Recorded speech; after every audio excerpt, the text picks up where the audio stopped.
আপনাদের মাঝে নতুন একটা ভিডিও নিয়ে চলে আসলাম। এটা কনসিল স্টপ কট। এখানে দেখতেছেন দুইটা কনসিল স্টপ কট। এই কনসিল স্টপ কট ঠান্ডা গরম মিক্সার এখন আমি বানাবো। এটা হাতে বানানো ঠান্ডা গরম মিক্সার। দেখতে থাকুন কিভাবে আমি ঠান্ডা গরম মিক্সারের জন্য স্টপ কটটা রেডি করি। এখানে লাগবে একটা টি, দুটো স্টপ কট, দুই সাইডে আরও দুইটা টি লাগবে। দেখতে থাকুন কিভাবে আমি এই টিগুলো ফিটিং দেই, দিয়ে আমি ঠান্ডা গরম মিক্সার কিভাবে তৈরি করি আপনাদেরকে দেখাবো। দেখতে থাকুন।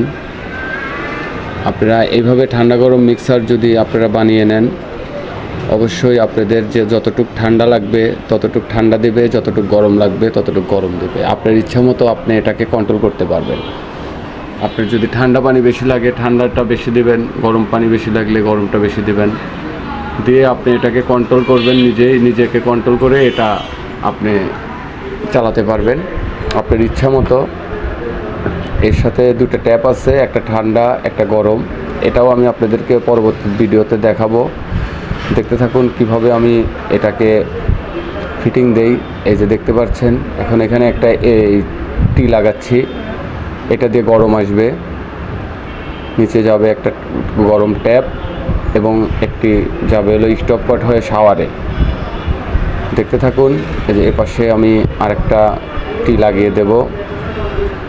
টি লাগিয়ে দেওয়ার পরে তারপরে আমার কাজটা সম্পূর্ণ হবে। দেখতে থাকুন কিভাবে আমি এই টিটা লাগিয়ে দেই। এই টিটা লাগানোর পরে আমি আপনাদেরকে নিয়ে যাব, এটা আমি যেখানে লাগাবো যে বাথরুমে, সেই বাথরুমে এটাকে নিয়ে যেয়ে আমি দাগ দিয়ে গ্রুপ কেটে তারপর পাইপ ফিটিং দেব। দেখতে থাকুন কিভাবে আমি এটাকে, দেখতে পাচ্ছেন এটা আমার ওকে, ঠান্ডা গরম মিক্সার আমার ওকে করা হয়েছে। এখন আমি এটাকে নিয়ে যেয়ে দেখাবো আপনাদেরকে কোথায় আমি এটা লাগাই। এই যে দেখতে পাচ্ছেন এই বাথরুমটাতে এটা লাগবে। এই যে আমি দাগ দিয়ে নিচ্ছি, গ্রুপ কেটে ফিটিং দিয়ে আপনাদেরকে দেখাবো আমি যে কিভাবে আমি এটাকে ফিটিং দিলাম। ধন্যবাদ। আসসালামু আলাইকুম।